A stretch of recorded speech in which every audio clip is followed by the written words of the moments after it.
Просто елестетіңіздер, сізді біреу дұрыс жыламағаныңыз үшін өлтіріп тастайды, немесе түрмеге тығады. Жай ғана прическа үшін сізді атып өлтіреді. Үйіңіздегі телевизор сіздің әрбір сөзіңізді естіп, жоғарыдағы адамдарға жіберіп отырады. Жан жағыңыздағы адамдар YouTube, TikTok, Instagramның не екенін білмек түгілі естпегенде. Қасыңыздағы досыңыз, ойбай, менің дәрежем сенікінен де жоғары дейді да, бұтына жіберіп қоя салады. Дәрежесі жоғары болған үшін.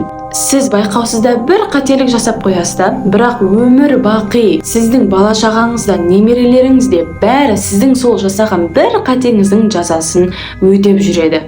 Бұның барлығы әзіл немесе ертегі емес, бұлай өмір сүріп жүргендер Солтүстік Кореяның адамдары. Әлемнің түнегі бағдарымызды жалғастырамыз.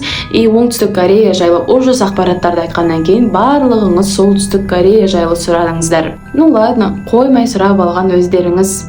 Қазір ғана YouTubeға жаңа видео салдым. Ол Солтүстік Кореяның ужас нәрселері жайлы. Видеоны көру үшін YouTubeға кіріп Диана Кю деп жазсаңыздар болды, алдыңыздан өзі шыға келеді. YouTube каналы мен Диананың қызықтарына жазылып алуды ұмытпаңыздар.